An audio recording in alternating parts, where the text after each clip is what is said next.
Hey, my name is Patrick O'Driscoll. I'm the co-founder CEO here at TVG, where we help e-commerce brands scale. And my team has managed over $10 million of ad spend. And today I want to literally walk you through how to create creative that prints cash. There's a lot of theories and ideas and plenty of videos out there all about media buying, how to scale your ad account, when in reality, the money is made in the creative process. And so I want to break down our scientific method of creating creative. So let's dive right into it. So I got the handy dandy iPad here. I'm just gonna start walking you through our process. So super tactical, and you can basically implement this into your brand so you can start producing creative that actually scales in the ad account. So the first thing that we do whenever we bring on a brand is first we need to understand the offer and the KPIs. Okay. So the offer and KPIs is very important because, of course, we need to figure out what is going to be our main offer we're going to communicate through the ads. And so one mistake a lot of brands make is that they try to just take a shotgun approach. Maybe they have a bunch of different products. They're just advertising a bunch of products at once, and it's just an absolute mess. What we like to do is one offer to start, at least. One offer, one customer, right? And that way we can really focus our ads and our creative to just focus on that one person. And so if you're in a very saturated niche, it's very advantageous to focus on one customer. For example, we work with a lot of supplement brands, and if you're just like the supplement brand for everyone, it's hard to pierce through the noise and actually generate sales. So instead we try to go after one customer here. All right, let's talk about KPIs. So KPIs, of course, now this doesn't necessarily have to impact the creative process, but of course, when it comes to scaling, we need to understand our break-even ROAS here, which tells us how much does it cost to acquire a customer, right? So if your margins are 80%, you probably have a ROAS of about 1.2 as a break-even ROAS. So that means that if you are generating sales and your ads are performing less than a 1.2, then that means it's a losing creative. And so it's very important to start at the beginning to figure out our KPIs, because when we're testing these ad creatives, we need to figure out what's a winner and what's a loser. And so you figure out what's a winner and what's a loser by testing on the ad account for, depending on your budget, usually 3 to 7 days. And then you test and see what's above KPI. So greater than KPI. Whoops, this is less than KPI. Less than KPI you want to kill, but you want to do greater than KPI is what we want to focus on. So when we start developing creatives and we start IDing out things, we need to figure out what our offer is, what's the customer we're going after, what's the main metrics that we're looking at, and then what is considered success, because that's going to be important in our creative process here. Okay, so this is the biggest issue that most brands face. They just run into it, start testing on ads without any benchmarks or KPIs flushed out. So the next thing we have to do is identify the customer. So let's figure out customer here. We got customer, and we need to start brainstorming because it all starts from the customer. You're not going to talk about how great your product is. You're going to talk about how great your product is for your customer here. And so let's say our customer is Sally. Let's give her some hair. It's a female, right? So we want to do a deep dive into that customer, what their pain points are. So let's say female. Let's think about their day-to-day. What do they do on the daily basis? Maybe it's a corporate worker, high income, prioritize health and beauty. Okay, maybe she's really into her wellness and she doesn't like artificial ingredients.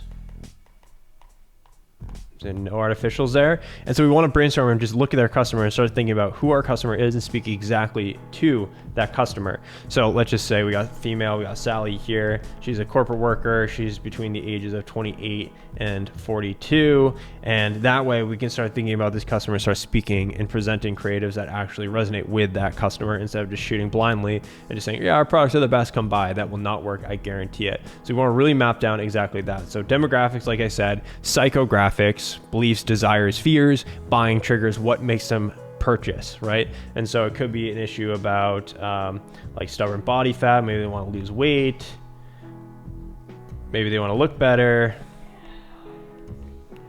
Maybe they're just so tied up in their busy life that, their social life they want to improve, or maybe they're in the dating scene, so we want to create products that will actually help them in the dating scene. This is really this is like the dark magic that really helps creatives convert, because you want to call out, really figure out what their pain points, really figure out what will resonate with this customer so we can stop the scroll and get them to buy. If you're just way too surface level, they're not going to actually resonate. So we do a whole deep dive, right? This is just scratching the surface. whole deep dive into that customer to figure out who they are, what their pain points, what their fears are, so that we can start presenting offers and start creating creatives that speak to that demographic. Okay, so now let's talk about crafting the right ad angle. So the way that we go about things is that we have angles. Let me go a little bit closer here. So we have angles, and an angle is like the big idea. So when we say in advertising the angle, it's like the big idea or like the way we communicate something of communication. Whoa. Right? So the way that we communicate something, right, is the angle of the ad. Now from that one angle, we can have multiple ads that spring off to it, right? This is what creative variation testing means. So you could have ad 1, ad 2, ad 3. And so before we start just creating angles blindly, what I recommend is you look at your customer reviews, you look at Amazon, you look at Reddit. What are people talking about when it comes to your products? So that way we can start crafting angles that are scientific and that are based on current data and experiences. So for example, let's say like a get ready with me is like a good angle for a female. Maybe she's talking about her wellness routine or pre-gym routine, whatever it is. That could be an angle. Maybe an angle is really scientific focused. That's focused on the like medical data and science-backed things. These are the main angles, and then each ad is a variation of that angle. And so this is the big thing. And as advertisers, we create hypotheses based upon data. So when we look at your data, we look at your ad account, we look at your reviews, we look at all the feedback that we can, then we start to craft those angles and think what's going to resonate with it. It's like, how are we going to communicate what we want to communicate in a creative way, an engaging way? And so that's going to be huge. Now, the other part of this is the 5 levels of awareness. So Eugene Schwartz, he's the GOAT advertiser, came up with 5 levels of awareness. And let's break them down real quick. So first of all, we have unaware, right? Completely unaware of not only you, your brand, but also their problem. So they don't even know the problem that they're experiencing. So they're completely unaware. So ads that speak to this have to educate them on the problem, and then you start to use your product as a solution to that problem. Okay, next we have problem aware. So maybe they know, for example, that this is an easy one for men, right? So unaware is that they don't know about premature hair loss, but then, so they have no idea, and they didn't know that you can start losing hair in your 20s. So you'd have to create ads that are communicating that because they're unaware of the problem. Now, maybe they know the problem, they know that they might be losing hair, so they're problem aware, so they know the problem. And then number 3 is solution aware. So maybe they know that there's solutions in the market to solve this problem, and maybe they know of like your competitors, maybe they know of other people on the market, so they're aware that there's solutions out there to solve the problem. But now we need to figure out you being the solution, which is product aware, right? So they need to be aware of your product and how it solves these. And then 5, most aware. Right? This could be someone that's super deep in the funnel. Maybe they're opted into your email. They know your brand. They know your problem. They know your solutions. And so when we're doing the 5 levels of awareness, we need to speak to every single stage, right? So if you look at it in a top of funnel, middle of funnel, bottom of funnel approach, top of funnel will really be kind of these 3, honestly, right? Because top of funnel is getting them to be aware of your brand. Middle of funnel will be kind of like these 2. And then bottom of funnel will be probably most aware a little bit / like already purchased, you know, they already know your brand really well. So top funnel, middle funnel, bottom funnel, you speak to ads based upon their awareness levels. The way you do that is if you're going after completely cold customers, you want to have obviously unaware problem ads. You have to educate them on the problem. Like I said, back to the hair loss one, you might have an angle that's all about the education of hair loss, right? So did you know that 1 in 5 men experience regressing hair loss in the first and before the age of 25? Here's why. Your testosterone, you know, all this stuff. So you educate them on unaware, and then you start to bring them through the process. So that's really important when you're crafting ads, because if you start to just create ads thinking of like a super niche, if your product serves a super niche problem, and you're like, yeah, we solve premature balding in men. Maybe most people are like, I'm not balding yet. But then you can create ads that are like, if you feel like your hairline's receding, and if you've looked in the mirror and you felt like you could really bring those problems to light. So great advertisers can not only sell products to people that obviously are aware of the problems, they can create those problems in the head of their customers and then bring them down the journey. Super important, super tactical. This is the black magic of advertising. Okay, so Now that we know that, we can go into testing, research, and winning angles. So we have some ideas here, and now we start to get the execution of the creative. So as you can see here, we're all the way up at the top. We haven't even started about the creative portion, but we've done all this science, all these hypotheticals to figure out what's going to actually resonate before we just start testing ads in the ad account. So now when you think about like the medium of these ads, so as I said at the top, your angle could be, the different ads could be a video, could be a still, right? If we're talking about a super science-based angle, you can have a video, you can have a still, you can have video with different hooks, so video hook number 2, right? These are all variations, basically communicating the same sort of thing, right? So you want to basically script it out, which I'll get into here in a second, and you start to create these variations. And so what I typically do, what I recommend to start is that stills and graphics, stills, graphics are super easy to test at the beginning because you can easily test. You have your headline up at the top, so your headline, you have your sub headline, and then you have like features and benefits, right? You can have little lines here. So think of like a graphic. You can create super easy graphic stills to test a bunch of things before we start investing into UGC video ads, whole video production if you're not fully sure. So what I recommend if you're a brand and maybe just getting into advertising, because graphics and stills are so easy to produce, you start with just a bunch of graphic angles, right, to communicate this. Then you figure out what headline's winning, what is winning. Gotta love my handwriting, right? Figure out what's winning on the graphic side and then go into video side, right? But if you already know these things, you can go right into video ads, right? So basically there's a variety of ad styles here, right? We have stills, we have graphics, we have carousels, we have UGC, we have high production. This is kind of the way that I'd break it down, right? I'm gonna just do a quick description of these each medium. So stills is actually like photo. So like high quality photos are very photo focused, unless they're like graphics. So graphics is more design, text over it. So you see a lot of stills work really well for like apparel and fashion brands because they can kind of get away with just like a high quality image of their product because that'll stop the scroll. Graphics has to be more educational. So like with supplements, we do a lot of graphics because we have to add text, have design components. Carousels is basically multiple of either of these two, right? Multiple stills, multiple graphics, and you sort of orient that in the way that like it's like a hook at the beginning and they swipe through to learn more. UGC is creator focus, creator or influencer. And oftentimes this is on an iPhone, right? So it's not really high production, it's more organic, it's more raw, it's more authentic, it's more iPhone content. And the high production is like, that's when you get like a videographer, you're doing studio shots, you have really good audio, right? And so what we've seen is like, there's not, I mean, it depends on the brand, depends on the niche, but like UGC is very easy to produce, very low budget, high production. You can create a bunch of variations, but it's kind of high budget, right? And we're trying to just test things fast, figure out winners. I really recommend staying on this left side of it, but high production can certainly has its time and place, especially if you've already done the works of like testing things. So like if you have a low budget, do stills, graphics, start to implement some UGC. And then as you have high budget, high production is like, think Super Bowl commercials, full studio, full hair, makeup, like the whole nine on an ad. And so with a lot of e-commerce brands, they can keep things really lean by just focusing on the left side of this, which is stills, graphics, carousels, UGC. UGC can get a little expensive. We'll talk about that here in a second. So, okay, cool. So we know the mediums of advertising. Now we need to figure out who's going to be in these ads.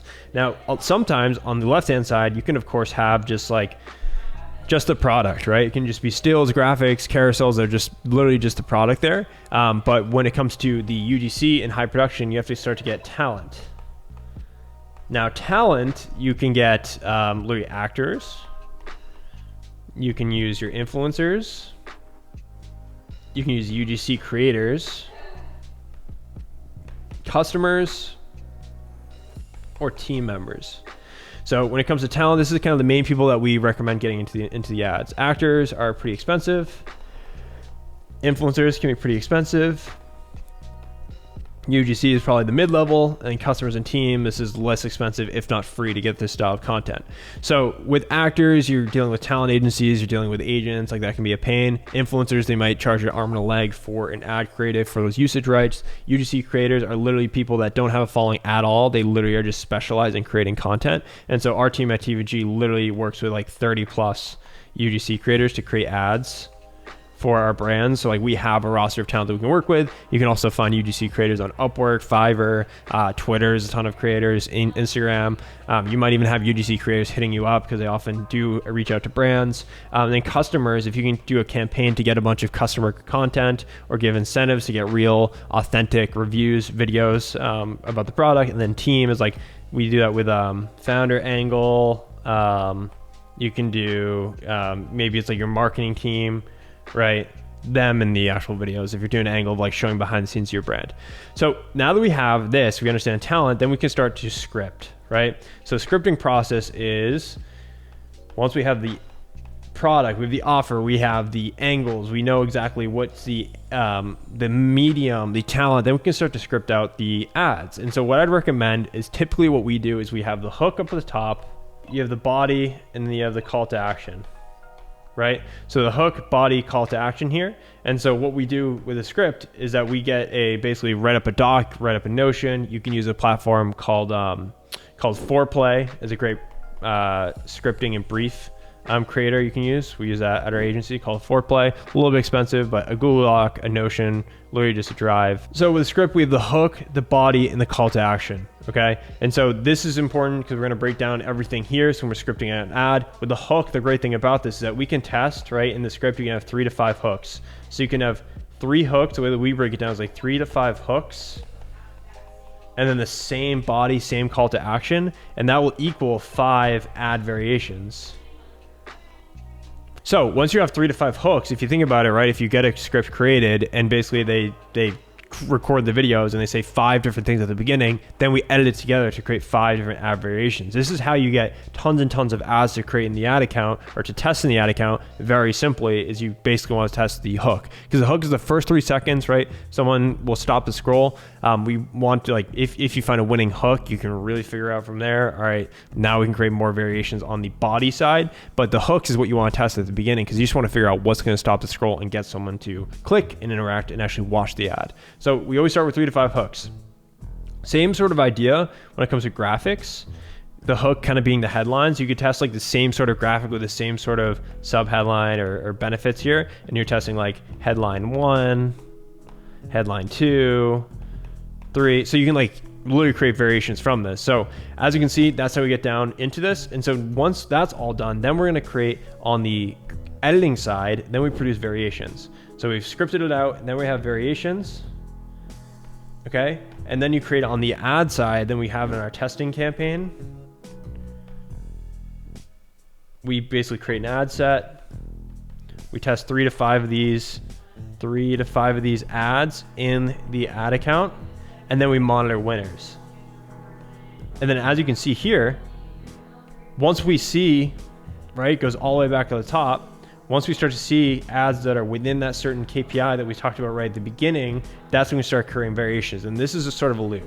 So let me just break it down for you. The creative loop. So you have offer, right? Customer, hypothesis, hypo. Then you start off with angles, then scripting, variations, run out of room. Variations, testing, and then offers.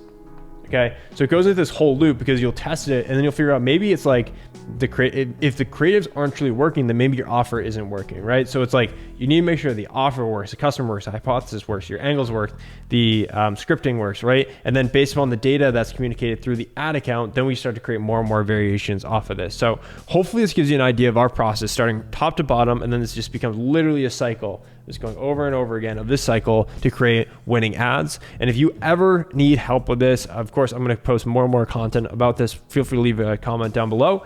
And also make sure to watch the next video, which is all about how to add $50,000 to $100,000 of monthly revenue to your e-commerce brand. I'll leave a link to that video down below. But if you want to stick around for more trainings, definitely subscribe, and I'll see you guys in the next video.